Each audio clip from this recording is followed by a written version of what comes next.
À la une de l'actualité, dans cette édition fin de formation militaire pour les nouveaux stagiaires de la police, après 4 mois de formation en technique de secours, de camouflage et autres opérations de maintien d'ordre, les 2073 stagiaires sont présentés au drapeau. Ce matin à Ouagadougou, sommet intercoréen Kim Jong-un et Moon Jae-in s'engagent en faveur de la dénucléarisation de la péninsule coréenne. Les deux Corées vont chercher cette année à mettre fin à la guerre de manière permanente selon le communiqué conjoint publié à l'issue de la rencontre entre les deux dirigeants ce vendredi. Bonjour, merci de suivre les informations de la mi-journée sur la télévision du Burkina. Un excellent appétit si vous êtes à table. Pour ouvrir ce journal, direction le Sahel, où dans le but de gagner le combat de la sécurité dans le Liptako-Gourma, le PNUD veut impliquer davantage les jeunes et les femmes dans le processus de prise de décision. Une ambition manifestée à travers le projet sur la promotion de la sécurité communautaire et de la cohésion sociale dans cette région. Le projet est lancé jeudi dernier à Dori. Plus de précisions avec Yamba Nakulma, Voro Koraïre et Seydouzoun. 3 pays, à savoir le Mali, le Niger et le Burkina Faso, en ordre de bataille pour le développement de leur espace frontalier commun. Et c'est à travers un projet dénommé Promotion de la sécurité communautaire et de la cohésion sociale dans la région de Liptako-Gourma. L'initiative, financée par le Fonds des Nations Unies pour la consolidation de la paix, à hauteur de plus d'1,5 milliard de francs CFA, vise à prévenir les conflits et à fournir les services sociaux de base aux communautés de cette zone. De manière concrète, les jeunes vont bénéficier des moyens de subsistance durable et aussi de prise en charge pour s'assurer qu'ils vont profiter des opportunités économiques qui seront créées dans la zone. Au-delà, les questions sécuritaires seront adressées par ce projet. C'est extrêmement important que les forces de défense et de sécurité des 3 pays puissent travailler avec les populations pour avoir les informations pertinentes pour mieux aiguillonner leur intervention dans la zone. Il sera aussi question de réduire les problèmes engendrés par la transhumance frontalière par une meilleure gestion des ressources naturelles. Nous avons entendu les bénéficiaires qui ont salué la pertinence, donc nous restons vraiment rassurés. Aussi, le système avec les partenaires va continuer à accompagner les 3 pays. Les représentants des différentes couches sociales bénéficiaires se succèdent avec le même engagement, celui de leur pleine adhésion au projet. Et dans le processus de sécurité, un renfort de taille, la 48e promotion des élèves de police, de l'école de police présentée ce matin au drapeau à Ouagadougou. Après 4 mois de formation militaire où ils ont acquis des techniques de secours, de camouflage et autres maintien d'ordre, les 2073 stagiaires franchissent une étape qui les conduira à la phase théorique typique au corps de police. On suit la cérémonie de présentation avec Issa Kafando et Ismaël Diloma Sirima. Après le port des galons de stagiaires, ils deviennent pleinement des élèves de l'École nationale de la police. Cette cérémonie intervient après une formation militaire de 4 mois. Durant ce temps, les 2073 élèves policiers ont appris les techniques de défense et aussi les opérations de traque de suspects. Ils se sont familiarisés également avec le cérémonial militaire avant de renforcer leurs connaissances sur l'instruction civique. L'École nationale de police les forme dans le sens du professionnalisme. Voilà, donc professionnel, et nous sommes dans un contexte qui l'exige. Contexte d'état de droit, respect des libertés individuelles, collectives. Cet appel pour plus de professionnalisme est joint à la présentation au drapeau de la 48e promotion de l'École nationale de la police. Après cette phase militaire, le reste de la formation va se dérouler principalement dans les salles de classe. Les élèves vont découvrir la grille des matières, toute la scolarité durant le reste de leur séjour, et ça sera essentiellement des cours en stage, et à la fin de ces cours en stage et des évaluations, il y aura un stage d'application qui va se passer dans les services opérationnels, c'est-à-dire les commissariats de sécurité publique. Les différents responsables de la police nationale ont exhorté les stagiaires à redoubler d'efforts pour le reste de la formation. Autre point de l'actualité, près de 9 milliards de francs CFA pour booster les petites et moyennes entreprises au Burkina Faso. C'est l'un des défis que se fixe l'Agence de financement et de promotion des PME pour la période 2018-2020. L'AFP-PME vient d'adopter son plan stratégique quinquennal pour guider ses actions les 5 prochaines années. Des actions qui, selon les responsables, vont consister essentiellement en des offres de financement appropriées, mais aussi à l'encadrement pour plus de performance des PME burkinabés. Moussa Ouedraogo, Vincent Kendrebego. L'Agence de financement et de promotion des petites et moyennes entreprises se dote d'un plan stratégique. Réunis en conseil d'administration, les administrateurs de l'AFP-PME examinent ce plan quinquennal 2018-2022. C'est un document qui doit servir de référence à l'agence dans l'exécution de sa mission, celle de promouvoir les PME au Burkina Faso. Et le plan stratégique que nous venons d'adopter sur la période 2018-2022 a pour ambition de positionner définitivement l'agence comme une structure pertinente et efficace d'encadrement et de financement des PME. Ça va se faire à travers le volet financement, ça va se faire à travers le volet encadrement. Donc nous venons là d'adopter un plan stratégique qui, en tout cas, qui va nous positionner comme une structure, en tout cas performante d'encadrement, afin d'accompagner la mise en œuvre effectivement de la politique du gouvernement dans la promotion du PME. Il y a 3 axes stratégiques, 15 objectifs opérationnels et 12 résultats entendus contenus dans le document. Et donc il faut travailler donc à faire en sorte que ces éléments qui constituent la feuille de route de l'agence de financement des petites et moyennes entreprises, il faut que ces éléments puissent être concrétisés en termes d'action. Et à chaque période, nous allons être amenés à évaluer donc, nos activités pour mieux être aux côtés des promoteurs. Le plan stratégique de l'AFP-PME a un coût de 8 milliards 900 millions de francs CFA à mobiliser par la subvention de l'État et sur ses fonds propres. À ce jour, 185 projets sont financés par l'agence à hauteur de 2 milliards de francs CFA. Autre chose maintenant au chapitre lutte contre les pires formes de travail des enfants. Le nouveau décret portant détermination de la liste des travaux dangereux interdits aux enfants contient des innovations qui sont portées à la connaissance du public. La campagne de communication qui sert de cadre pour la vulgarisation de ce nouveau dispositif est passée par Bobo Dioulasso et les acteurs s'informent. Nous suivons le reportage de Karim Ilboudou et Kadou Romenki. Portée à la connaissance de l'opinion publique. Les innovations du nouveau décret portant détermination de la liste des travaux dangereux interdits aux enfants. C'est tout le sens de cet atelier. Il s'agit par exemple du labour à la charrue, par exemple, entre autres que les enfants effectuent dans les champs. Il s'agit, ça c'est dans le secteur de l'agriculture, il s'agit par exemple du répiquage du riz, il s'agit entre autres du travail des enfants comme bagagistes en guillemets dans les cars, etc. Au niveau des sites d'orpaillage aussi, il y a un certain nombre d'activités qui ont été incriminées. Il s'agit par exemple du cocassage du minerai, de l'extraction du minerai. Le décret portant détermination de la liste des travaux dangereux interdits aux enfants existe depuis mai 2009 au Burkina Faso.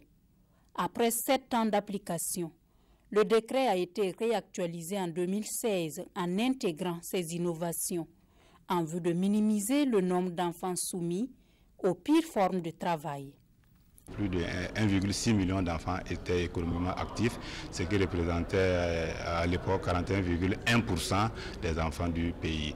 Alors au niveau des hauts bassins, plus spécifiquement, il ressort de la même enquête que plus de 17% des enfants des hauts bassins étaient économiquement actifs. Mais comme je l'ai dit, il s'agit vraiment des données qui datent d'une dizaine d'années. Dans l'état actuel des choses, il est nécessaire de refaire une autre enquête nationale pour avoir une idée exacte de la réalité du phénomène sur le terrain. En attendant, invite est faite aux différents acteurs à une meilleure appropriation du nouveau décret afin d'en faire un document de travail.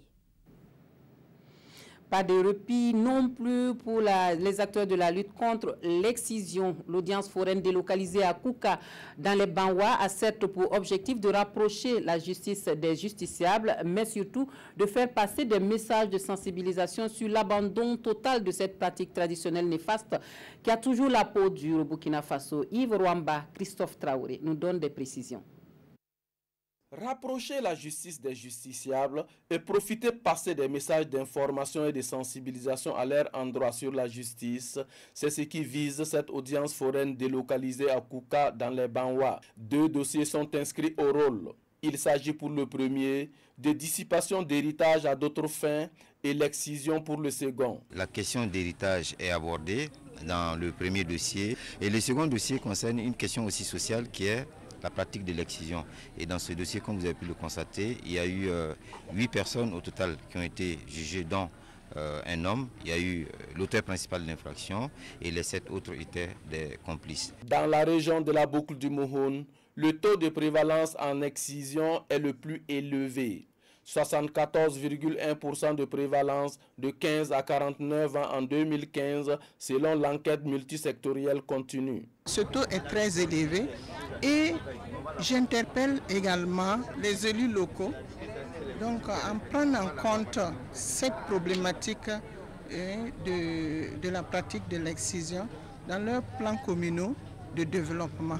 L'exciseuse Awa Sabou et ses complices ont été condamnés chacun à 36 mois de prison assortis de sursis pour avoir excisé 4 fillettes dont l'âge moyen tourne autour de 2 ans. Le Conseil national de lutte contre la pratique de l'excision entend continuer la lutte pour la révision de ce code pénal qui va prendre en compte le durcissement des sanctions plus élevées pour ces cas d'excision à l'avenir.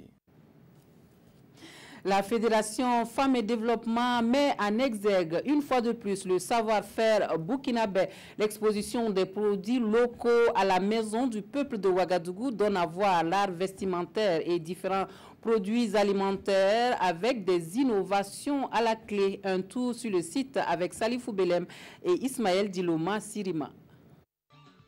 L'une des particularités de cette exposition est ce four. Conçu à partir de fines barrettes de fer, il est aussi efficace que les fours électriques et à gaz, selon les concepteurs burkinabés. Avec juste 100 francs de charbon de bois, ce four traditionnel vous fait cuire du poisson en 30 minutes maximum. Comme c'est artisanalement fait, les prix ne sont pas chers. Il y a le petit, comme lui là, qui coûte 15 000 francs, et il y a le gros qu'on donne à 25 000. Puisque ça, il faut une semaine, ça prend du temps pour confectionner. Le petit, ça ne prend pas du temps. Bien d'autres produits made in Burkina sont à l'honneur à cette exposition. Il y en a de tous les goûts et de toutes les couleurs. Des pains tissés aux produits alimentaires, en passant par les produits de la vannerie. C'est une multitude de savoirs et de savoir-faire qui est exposée ici, grâce à une vision de la Fédération Femmes et Développement du Burkina. Les femmes africaines, elles savent beaucoup faire des 10 doigts. Maintenant, ce n'est pas valorisé. Nous profitons de cette exposition-là pour mettre tout ça en valeur. Voilà.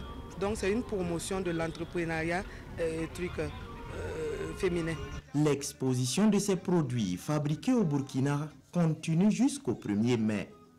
Les fins gourmets sont également invités à déguster des mets faits à partir de mongbine et aussi des chenilles venues directement de la province du Houé.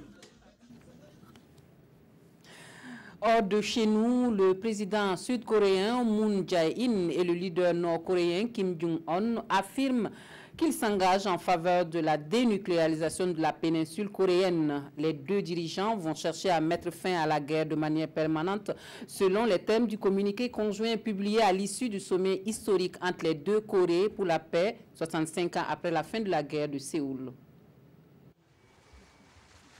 Un face-à-face historique, un moment hautement symbolique, parfaitement orchestré pour débuter ce sommet entre la Corée du Sud et la Corée du Nord. Pour la première fois depuis la fin de la guerre il y a 65 ans, les deux dirigeants Kim Jong-un et Moon Jae-in se sont retrouvés dans la zone démilitarisée sur la ligne de démarcation. Poignée de main et sourire pour ce premier contact officiel. Les deux dirigeants ont ensuite fait quelques pas du côté sud, puis nord-coréen de la ligne frontière en béton, avant de se rendre à pied à la Maison de la Paix dans la partie sud du village de Panmunjom. Là même ont été signés l'armistice en 1953. L'élaboration d'un traité de paix et la dénucléarisation de la Corée du Nord doivent être abordées. Ce sommet intercoréen devrait servir de base à la réunion entre Donald Trump et Kim Jong-un fin mai début juin. C'est seulement le troisième à un tel niveau diplomatique depuis la fin de la guerre. Le dernier remonte à 2007 et avait suscité de nombreux espoirs quant à la réunification de la péninsule, espoir douché par les velléités nucléaires de Pyongyang. Et puis la communauté internationale qui repense sa stratégie de lutte contre le terrorisme. À Paris, où 70 pays et organisations se sont réunis sur le sujet, l'on reparle désormais de lutter efficacement contre les groupes djihadistes en asséchant leurs sources de financement. Peut-on assécher les financements du terrorisme? Cette question récurrente aura été au cœur d'une conférence à Paris réunissant 72 pays. L'occasion de rappeler l'ampleur du phénomène. À lui seul, l'État islamique aurait amassé une fortune estimée entre 2,5 et 3 milliards de dollars, ce qui en fait l'organisation terroriste la plus riche de l'histoire. Ce pactole, Daesh l'a accumulé à travers ses butins de guerre en Syrie et en Irak. Le pétrole, les antiquités, les esclaves ou encore l'extorsion de fonds auprès des populations locales. Largement de quoi financer des réseaux en Occident. Si les attentats du 11 septembre imputés à Al-Qaïda auraient coûté selon les sources jusqu'à 343 000 $, ceux du 13 novembre à Paris revendiqués par Daesh ont été chiffrés à 80 000 €. Pour Claude Moniquet, spécialiste du terrorisme, financer ce type d'attaque reste un jeu d'enfant. D'abord, il y a des modes de collecte traditionnels dans certaines communautés, comme ce qu'on appelle la Hawala, par exemple, qui fonctionne depuis des dizaines d'années, entre autres. La Hawala, c'est quoi? Ça consiste en fait à transférer de l'argent sans qu'il y ait de transfert matériel des fonds. Vous allez chez un commerçant à Paris ou à Londres, vous lui remettez une somme et instantanément, un correspondant de ce commerçant à Lahore ou quelque part en Irak va remettre à la contrepartie de cette somme, moins quelques frais, à la personne que vous avez désignée. Et il n'y a pas de transfert. Ce sont des compensations qui se font. C'est à peu près indétectable. Alors pour ce qui est de l'utilisation des moyens de paiement des plateformes numériques, des cartes de crédit prépayées et ce genre de choses-là, effectivement, c'est très très difficile à tracer, surtout si on parle de virements de 30, 50 ou 100 $. D'après les autorités françaises, plus de 400 donateurs de Daesh ont toutefois été identifiés en France, ainsi que plus de 300 personnes qui collectaient cet argent, essentiellement depuis la Turquie et le Liban. Mais ce n'est que la partie émergée de l'iceberg. Et pour finir, l'actualité de ce vendredi dans les quotidiens burkinabés, largement dominée par la rencontre du G5 Sahel à Ouagadougou, les ministres en charge des affaires religieuses unissent leurs efforts pour combattre le terrorisme. Il ressort de la réunion qu'il faille absolument revoir le concept de la laïcité, la lecture croisée des journaux avec Abdul Rasmane Zongo. Le terrorisme dans l'œil du cyclone du G5 Sahel à Ouagadougou. Cette force conjointe mutualise ses forces au niveau des départements en charge des questions religieuses, objectifs, créer ou favoriser la synergie des énergies entre les 5 pays participants afin, relève notre confrère du journal Le Pays, de combattre le mal à la racine. Sortant de la laïcité béate, exige un haut participant à la une de l'Observateur. Pour lui, l'État doit investir le champ religieux pour ne pas le laisser à la merci des incultes. Comme pour dire, renchérit Sidoya, l'urgence du temps commande de revoir le concept de laïcité. Morceau choisi par le quotidien Le Pays, le mal du terrorisme vient de l'esprit de l'homme et c'est dans l'esprit de l'homme qu'il faut le combattre. Au plan national, des propos seraient-ils en train de rattraper leurs auteurs? En tous les cas, où sont passés ceux qui voulaient terroriser les terroristes? Questionnement relayé par l'Observateur au regard de la fermeture dans le Soum de beaucoup d'écoles et du tribunal de grande instance de Djibo. Tandis qu'une certaine opinion, dans les colonnes du journal Le Pays, pense déjà que le Burkina a perdu le Nord. Terminons par un grand élargissement du landerneau politique burkinabé, rapporte le journal L'Observateur. Le Front patriotique pour le renouveau d'Aristide Ouedraogo, les progressistes unis pour le renouveau d'Alexandre Sankara et Notre cause commune de Jean-Claude Kaboré sont 3 parties en gestation imminente. Fin des informations de la mi-journée. Merci de votre attention. Très bon après-midi à tous.